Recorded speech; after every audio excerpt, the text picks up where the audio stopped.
Bismillahirrahmanirrahim. Assalamu alaikum. This is Hamdullah. Today I'm going to discuss about some basic terminologies that are used in pharmacognosy. So we will briefly define all of the terms that are used in pharmacognosy. Pharmacopoeia is a term that is used in pharmacognosy, pharmaceutics, in pharmacy. What does term mean? By pharmacopoeia एक official publication होता है जो एक किसी मुल्क की government उसकी एक एजेंसी होती है जो इसको पब्लिश करती है, उसकी रिवीजन करती है और इसको लिखता है। किसी भी मुल्क की कोई गवर्नमेंट एजेंसी होती है। अच्छा, तो ये इस बुक को, ये जो फार्माकोपिया एक ऑफिशियल पब्लिकेशन, एक किताब होता है, ठीक है, एक सोर्स होता है जिसमें इंफॉर्मेशन होती है ड्रग्स के बारे में, दवाइयों के बारे में इंफॉर्मेशन होती है और उन दवाइयों के बारे में, उसके तैयार करने के बारे में, उसके यूज़ के बारे में, उसके इफ़ेक्ट्स के बारे में, उसके साइड इफ़ेक्ट्स के बारे में, इन सारी चीज़ों के बारे में मालूमात होती है इस किताब में। तो ये एक ऑफिशियल पब्लिकेशन होता है जो किसी भी मुल्क का एक गवर्नमेंट एजेंसी उसको पब्लिश करता है और उसको लिखता है और उसको रिवाइज करता है, ठीक है। तो ये होता है फार्माकोपिया। जिस तरह ये लिखा है यहाँ पे, British a book or database of drugs which is used in medical practice, which describe the composition, preparation, use, dosage, effects and side effects of drug is called as pharmacopoeia. तो ये एक तरह बुक होता है जो जिसमें जो medical practice में यूज़ होता है और इसमें कंपोजिशन, किसी भी दवाई के कंपोजिशन, उसके प्रिपरेशन, उसके इस्तेमाल और उसके डोजेज, उसके इफ़ेक्ट्स एंड साइड इफ़ेक्ट्स के बारे में इंफॉर्मेशन होती है, ठीक है। डिफरेंट फार्माकोपियाज जो यूज़ होते हैं उसमें ब्रिटिश फार्माकोपिया है, यूनाइटेड स्टेट फार्माकोपिया है और नेशनल फार्मूलरी, ये जो है होते हैं ऑफिशियल पब्लिकेशन जो है यूज़ होते हैं, ठीक है। मोनोग्राफ, अच्छा, फार्माकोपिया में एक डॉक्यूमेंट होता है और उस डॉक्यूमेंट में हर एक ड्रग के बारे में एक डॉक्यूमेंट होता है। डॉक्यूमेंट एक पीस ऑफ इंफॉर्मेशन होती है किसी भी फार्माकोपिया में। तो वो जो सारे मालूमात एक जगह किसी भी ड्रग के बारे में उस फार्माकोपिया में होते हैं, उन तमाम मालूमात को हम एक अगर कहे एक वन टर्म उसके लिए हम यूज़ करें तो मोनोग्राफ पर हम उसको कहते हैं। मोनोग्राफ एक डॉक्यूमेंट होता है जिसमें किसी भी दवाई के मुतालिक उसके मुतालिक इंफॉर्मेशन होती है, ठीक है, मोनोग्राफ में। सो मोनोग्राफ में क्या क्या इंफॉर्मेशन होती है, इसमें उस ड्रग के मुतालिक उसका जो ऑफिशियल टाइटल है, क्या नेम क्या है उसका ऑफिशियल, सिनोनिम्स मुख्तलिफ जो यूज़ होते हैं उस ड्रग के, उसके बारे में इंफॉर्मेशन होती है।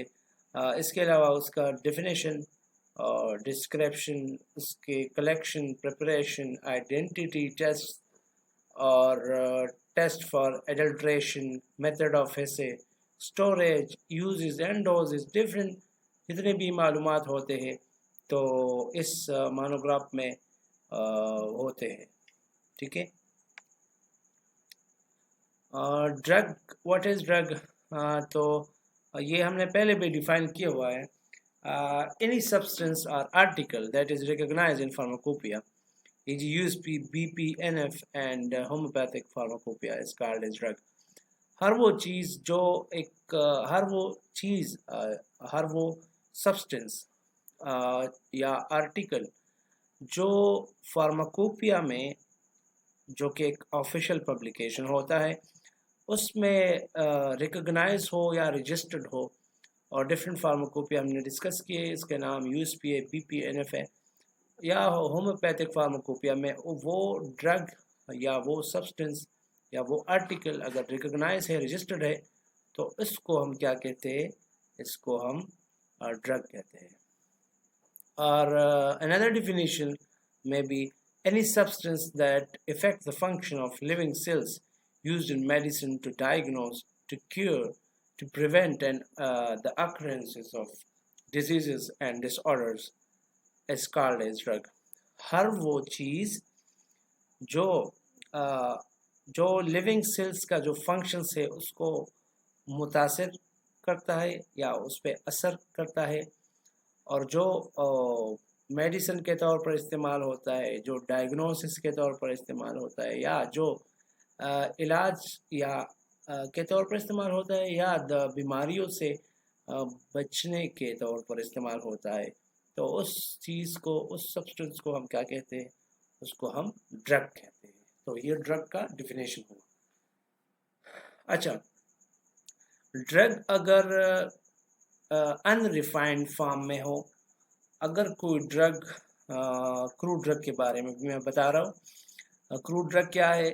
अगर कोई ड्रग अनरिफाइंड फॉर्म में हो, और या हम कह सकते हैं कि the drug which are obtained from plant and animal through the process of drying and there is no chemical changes occur in it, is called as crude drug. तो क्रूड ड्रग हम किसे कहते हैं? वो ड्रग जो हम plant source से या एनिमल सोर्स से हासिल करें और फिर हम उसको ड्राई करें, और उसमें कोई केमिकल चेंजेस, कोई भी केमिकल चेंजेस ना आए हो, तो उसको हम क्या कहते हैं? उसको हम क्रूड ड्रग कहते हैं। ठीक है, इसका मिसाल स्टेम ऑफ एपिड्रा, एपिड्रा का जो स्टेम है वो हम उसको कह सकते हैं क्रूड ड्रग। इस तरह सेना एक प्लांट है, उसके लीव्स हम यूज़ करते हैं, तो इसको हम ये क्रूड ड्रग कह सकते हैं। ठीक है। अच्छा, एडवांस ड्रग्स पर किसे किसे कहते हैं? एडवांस ड्रग्स वो ड्रग, वो क्रूड ड्रग जिसको हम जिसको हम इम्प्रूव करें थ्रू सम फिजिकल और केमिकल प्रोसेसेस, तो फिर हम उस क्रूड ड्रग को एडवांस ड्रग कहते हैं। ठीक है। अगर किसी क्रूड ड्रग को हम किसी भी फिजिकल या केमिकल प्रोसेस के थ्रू इम्प्रूव करें, तो हम फिर उस ड्रग को एडवांस ड्रग कहते हैं। ठीक है। अच्छा, ऑफिशियल ड्रग्स किसे कहते हैं? हर वो ड्रग जो एक ऑफिशियल पब्लिकेशन या ऑफिशियल बुक में या नेशनल फार्माकोपियाज में रिकॉग्नाइज हो या रजिस्टर्ड हो, तो हम उसे क्या कहते हैं? हम उसे ऑफिशियल ड्रग्स कहते हैं। हर वो ड्रग जो किसी भी मुल्क के नेशनल फार्माकोपिया में रजिस्टर्ड हो या रिकॉग्नाइज हो, तो हम उस ड्रग को ऑफिशियल ड्रग्स कहते हैं। ठीक है। और हमने डिस्कस किया कि वो नेशनल फार्माकोपियाज में यूएसपी, बीपी, नेशनल फार्मूलरी ये आता है। अच्छा, these drug may be from natural sources or they may be synthetic। ठीक है, जो रजिस्टर्ड, जो रिकॉग्नाइज होते हैं फार्माकोपियाज में, तो ये होता है। ठीक है, वो भी हो सकता है, नेचुरल सोर्स के भी हो सकते हैं और सिंथेटिक सोर्स के भी हो सकते हैं। अच्छा, अनऑफिशियल ड्रग्स हम किसी से, अनऑफिशियल ड्रग हम उस ड्रग को कहते हैं जो पहले एक मरतबा किसी भी फार्माकोपिया में वो रजिस्टर्ड हो चुके हो, लेकिन अब भी वो फार्माकोपिया में नहीं है। अभी जो लेटेस्ट एडिशन है फार्माकोपियाज का, उसमें ये ड्रग मेंशन ना है, तो हम उस ड्रग को अनऑफिशियल ड्रग कहते हैं। ठीक है। वो ड्रग जो पहले से किसी फार्माकोपिया में रिकॉग्नाइज हो चुके हो, लेकिन अभी रीसेंट फार्माकोपियाज जो है उसमें वो ना हो, प्रेजेंट ना हो, तो हम उसको क्या कहते हैं? हम उसको अनऑफिशियल ड्रग्स कहते हैं। तो ये हुआ अनऑफिशियल ड्रग्स। ठीक है। अच्छा, बायोलॉजिकल सोर्स हम किसे कहते हैं? बायोलॉजिकल सोर्स किसी भी ड्रग का या मेडिसिनल प्लांट का या एनिमल का जो फैमिली होता है तो हम इसको उसका बायोलॉजिकल सोर्स कहते हैं, ठीक है। बायोलॉजिकल सोर्स किसी भी मेडिसिनल प्लांट का या एनिमल का जो फैमिली होता है तो उसके फैमिली को हम क्या कहते हैं, उसके उसके बायोलॉजिकल सोर्स कहते हैं, ठीक है। अच्छा, जियोग्राफिकल सोर्स या हैबिटेट। जियोग्राफिकल सोर्स ये भी एक टर्म यूज होता है। The area or region where the medicinal plants or animal are found is known as geographical source or habitat of the drug. वो इलाका जहाँ कोई मेडिसिनल प्लांट या कोई एनिमल पाया जाता हो तो हम उसको उस इलाके को उस प्लांट का जियोग्राफिकल सोर्स या उसका हैबिटेट कहते हैं, ठीक है। Indigenous drug, the drug plant is growing or animal found in their native country, then they are known as indigenous drugs. अच्छा, वो ड्रग्स चाहे वो एनिमल सोर्स के हो या प्लांट सोर्स के हो, अगर वो अपने नेटिव जो उसका उसकी कंट्री है जिस कंट्री में ये पाए जाते हैं, अगर ये उसमें ग्रो करते हैं तो हम फिर उसको इंडिजिनस ड्रग्स कहते हैं, ठीक है। अच्छा, नेचुरलाइज्ड ड्रग्स जो होते हैं वो when a plant drug is growing or animal is found in foreign land other than their native land, then they are called naturalized drug, ठीक है। अच्छा, वो ड्रग या वो प्लांट ओरिजिन के, प्लांट सोर्स के या एनिमल सोर्स के अगर कोई ड्रग किसी दूसरी जगह पर ग्रो करते हैं तो हम फिर उसको नेचुरलाइज ड्रग कहते हैं, ठीक है। अदर देन अगर उसकी नेटिव जो लैंड है उससे कहीं वो दूसरी जगह ग्रो करते हैं या वो ब्रीड होते हैं तो हम उसको क्या क्या कहते हैं, नेचुरलाइज्ड ड्रग्स कहते हैं। डिस्ट्रीब्यूशन क्या है? Distribution of the drug mean that in the area that the area of the world that the distribution of the drug mean that in which area of the world the drug is produced naturally, ठीक है। कि distribution से मुराद ये है कि दुनिया के कौन से हिस्से में ये ड्रग जो है नेचुरली ये पैदा होता है, ये ग्रो करता है, या drugs are produce naturally in specific area the world of the world depending upon the environment, ठीक है। मुख्तलिफ जो ड्रग्स है वो एक ख़ास एक मखसूस इलाके में ग्रो करते हैं और वो उसके एनवायरनमेंट पर, उसके आबो हवा पर डिपेंड करता है, ठीक है। मिसाल के तौर पर कोका एक है प्लांट, तो वो मैक्सिको में ग्रो करता है। इस तरह सिंचोना साउथ अफ्रीका में, साउथ अमेरिका में ग्रो करता है। तो ये डिस्ट्रीब्यूशन है इसका। इस तरह कल्टीवेशन है। अगर हम किसी प्लांट या एनिमल को जो एक मेडिसिन के तौर पर इस्तेमाल होता है कहीं पे उसको ग्रो करते हैं या उसको ब्रीड करते हैं तो हम इसको कल्टीवेशन कहते हैं, ठीक है। कल्टीवेशन। इवाल्युएशन, अगर हम चाहते हैं कि किसी ड्रग की स्ट्रेंथ को मालूम करें, उसकी प्योरिटी को, यानी उसकी वो ड्रग कितना खालिस है और इसको आइडेंटिफाई करें या उसकी क्वालिटी को मालूम करें तो हम इस पूरी प्रोसेस को इवाल्युएशन कहते हैं, ठीक है।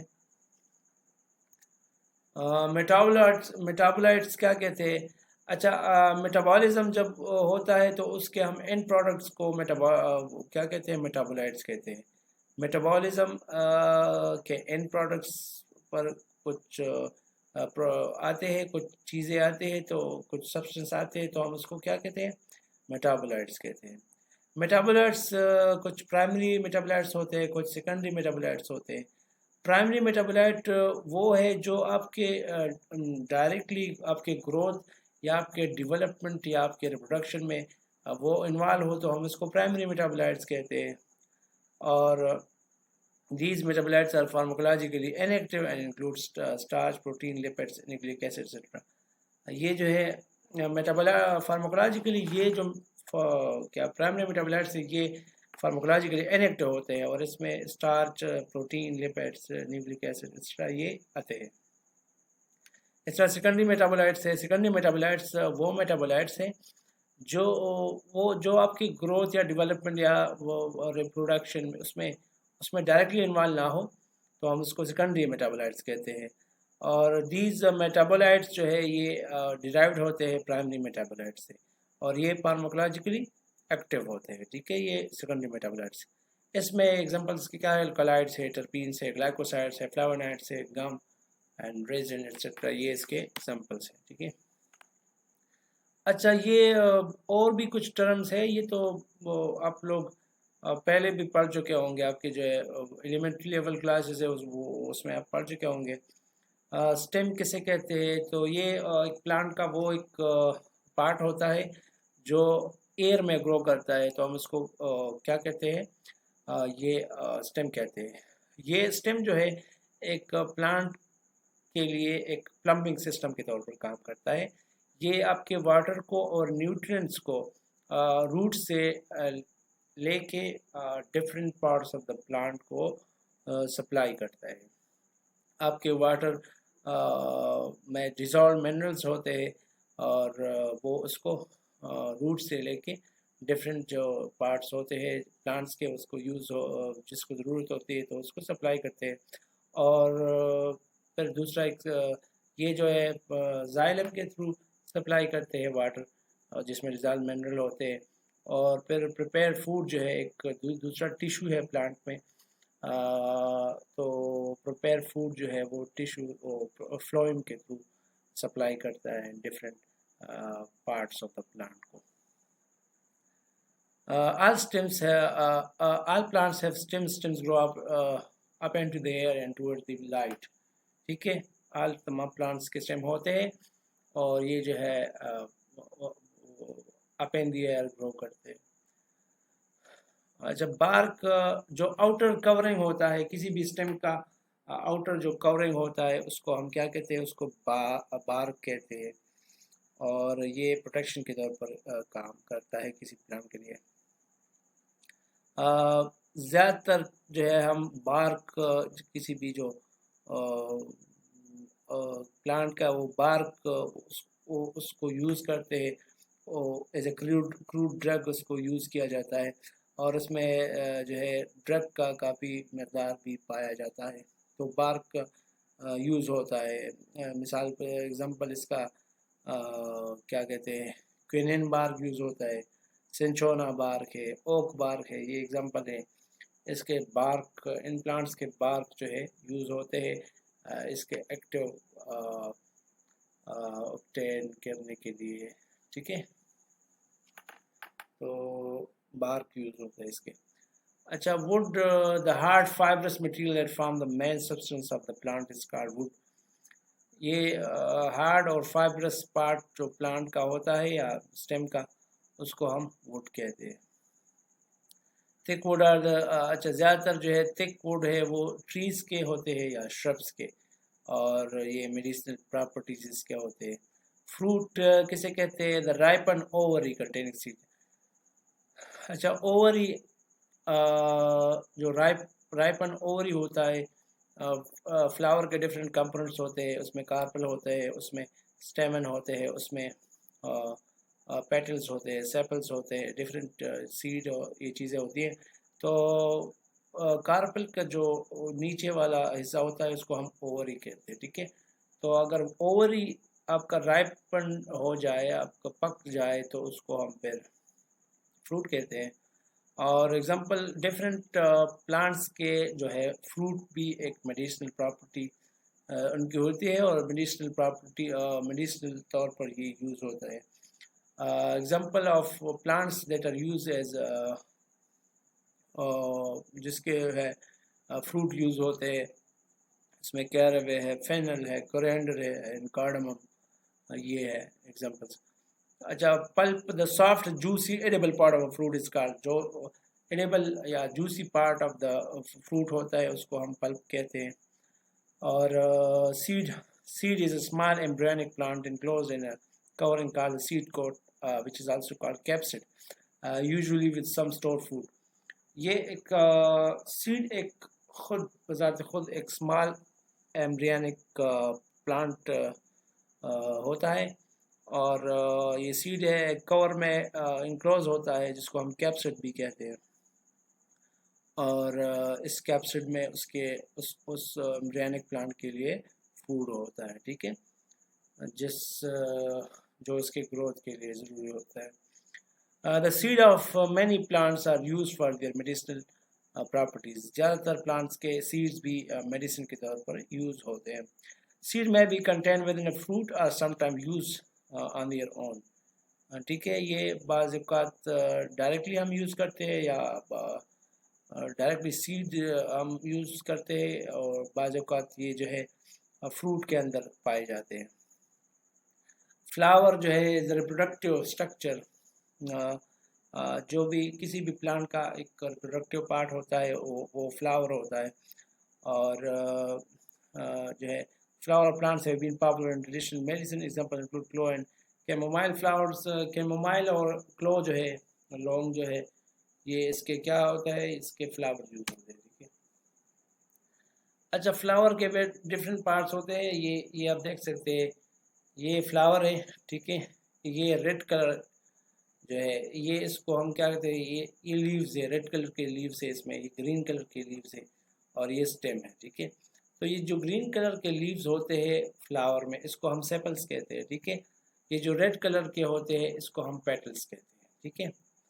और ये जो है हम, ये स्टाक है या स्टेम है, और ये जो पोर्शन है, ये क्या है, ये वाला पोर्शन, ये आप देख सकते हैं, इसको हम कार्पल कहते हैं। इस कार्पल के फिर डिफरेंट पार्ट्स होते हैं। इस नीचे वाले हिस्से को हम ओवरी कहते हैं, और इस दरमियान वाले हिस्से को हम स्टाइल कहते हैं, और इसके अपर जो है टिप है, इसको हम स्टिग्मा कहते हैं, ठीक है। तो ये female reproductive part of the plant है। कार्पेल जो है, ये किसी भी प्लांट का ये फ्लावर का एक फीमेल रिप्रोडक्टिव पार्ट होता है, उसको हम कार्पल कहते हैं। कार्पल के 3 हिस्से होते हैं।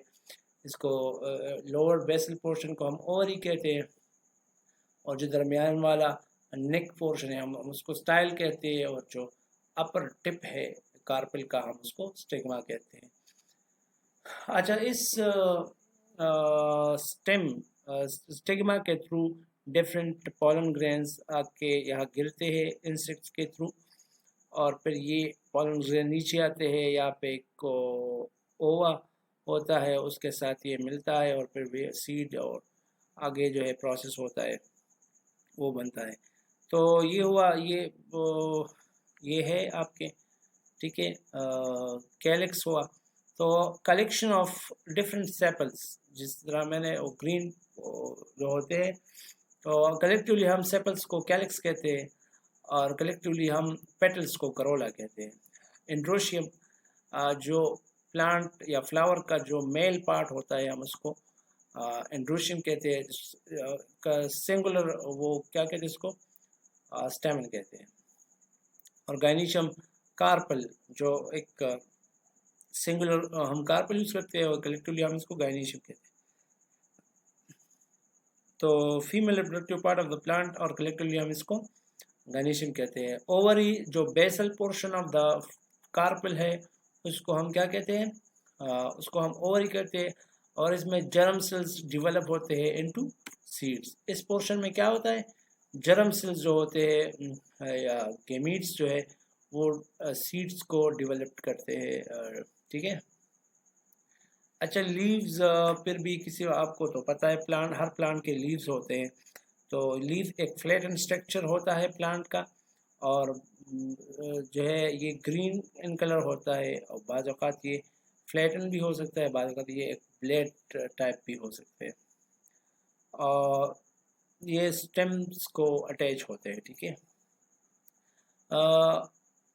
अगर बाज़ औक़ात आपके लीफ के डिफरेंट पोर्शंस होते हैं, वो डिवाइडेड होता है। बाज़ औक़ात आपका लीफ जो है एक फ्लैटन स्ट्रक्चर होता है, कोई डिवीजन नहीं होती, लेकिन बाज़ औक़ात आपके लीफ में डिवीजन होती है। तो अगर आपके लीफ में डिविजन्स हो, तो हम फिर एक डिवीजन को, उसके एक डिवीजन को, आपके लीफ के एक डिवीजन को फिर हम क्या कहते हैं, लीफलेट कहते हैं, ठीक है। तो ये कंपाउंड लीफ में होता है। आपका कंपाउंड लीफ में डिफरेंट पोर्शंस होते हैं लीफ के, और एक एक पोर्शन को हम फिर क्या कहते हैं, लीफलेट कहते हैं। अच्छा, फिर रूट है। रूट तो आपको पता है कि ये underground part of the stem है, और ये क्या प्लांट के अंडरग्राउंड पार्ट है, और ये नीचे सनलाइट से अवे नीचे ज़मीन में ग्रो करता है। बहुत सारे प्लांट्स के जो है रूट्स इस्तेमाल होते हैं मेडिसिनल पर्पस के लिए। इसमें जिंजर भी आता है, कोलम्बिन, ये एग्जांपल है इसकी। और ये vascular underground part of the plant है। और रूट जो है ये सॉलिड भी हो सकते हैं, जिनसिंग फाइब्रस भी हो सकते हैं, स्टेंगलिंग, निटल एंड फ्लेशी भी है, ड्रिल्स फ्ला जो है इसका एग्जांपल है। ठीक है। जाइलम, जना मैंने पहले डिस्कस किया कि प्लांट स्टेम में दो किस्म के टिश्यूज होते हैं, एक जाइलम होता है, एक फ्लोएम होता है। जाइलम वो टिश्यू ऑफ द प्लांट है जो रूट से different parts of the plant को वाटर सप्लाई करता है जिसमें डिजॉल्व मिनरल होते हैं। और फ्लोएम जो है वो पार्ट ऑफ द प्लांट है जो वो टिश्यू ऑफ द प्लांट है जो प्रिपेयर्ड फूड सप्लाई करता है लीव्स से different parts of the plant को। ठीक है। बल्ब क्या है? Bulb is defined as fleshy. ये एक फ्लिश स्ट्रक्चर होता है जिसमें न्यूमरस लीव्स होते हैं, लेयर्स ऑफ लीव्स होते हैं, इसको हम बल्ब कहते हैं। ऑनियन एक बल्ब है, ऑनियन, और गार्लिक भी एक बल्ब है। ठीक है। एक फ्लिश स्ट्रक्चर होता है और मुख्तलिफ जो है लेयर्स ऑफ लीव्स होते हैं इसमें। राइजोम्स किसे कहते हैं? Rhizome is defined as a fleshy or woody elongated stem. ये स्टेम होता है जो जमीन, ये अंडरग्राउंड स्टेम को कहते हैं, हम अंडरग्राउंड स्टेम को राइजोम कहते हैं। ठीक है। तो ये ज़मीन में हॉरिजॉन्टली ग्रो करता है और rhizome often produces leave above the ground and into the ground. बाज़ औक़ात ये जो है लीव्स जो है इसके ऊपर होते हैं ज़्यादातर। और several plants are used for the rhizome including ginger, wild columbine and bloodroot। Example है इसके, ये राइजोम के क्या एग्जाम्पल है? जिंजर है, वाइल्ड कोलम्बिन है, ब्लडरूट, ये एग्जाम्पल है इसके।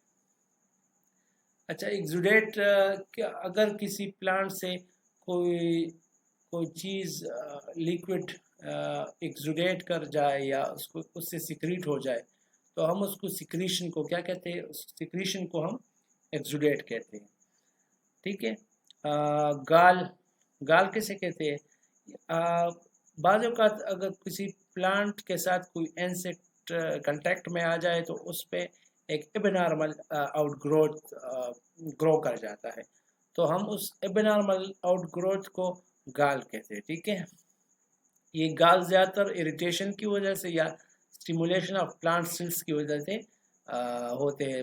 जब प्लांट आते हैं कभी क्या कहते हो, जब वो इंसेक्ट आते हैं उसके साथ कांटेक्ट हो जाता है प्लांट्स का, तो फिर उसकी उसके रिस्पांस में फिर वो गाल प्रोड्यूस होते हैं। अच्छा, हैबिटेट, प्लेस ऑफ लिविंग या अकरेंस हम इसको कहते हैं। गम, गम क्या है? Gum are solids that are mixture of polysaccharides. ये गम जो है ये कार्बोहाइड्रेट्स होते हैं, पॉलीसेकेराइड होते हैं, और they are water soluble and are in part digestible by humans. ठीक है। ये ह्यूमन इसको डाइजेस्ट कर सकता है। अच्छा, एक्सट्रैक्टिव, एक्सट्रैक्टिव हम बाज़ औक़ात डिफरेंट एक्सट्रैक्शन प्रोसेसेस के थ्रू कुछ एक्टिव्स ऑब्टेन करते हैं, कुछ ड्रग्स हम ऑब्टेन करते हैं एक्सट्रैक्शन प्रोसेस के थ्रू। तो जो चीज़ ऑब्टेन होती है किसी भी प्लांट से डिफरेंट एक्सट्रैक्शन प्रोसेस के थ्रू, तो हम उस चीज़ को, जो चीज़ हमसे हम फाइनल जो एंड प्रोडक्ट है जो वो हम ऑब्टेन करते हैं, तो हम उस एंड प्रोडक्ट को हम एक्सट्रैक्टिव कहते हैं। ठीक है। ये हुआ extractive. So that's end of this chapter. this is I mean terminology, different terminology we discuss in this video about different terminology that are used in pharmacognosy. You watch these videos and if you have any question regarding any of the terms that I have discussed, so please comment in the comment section. I will be happy to answer you. Thank you.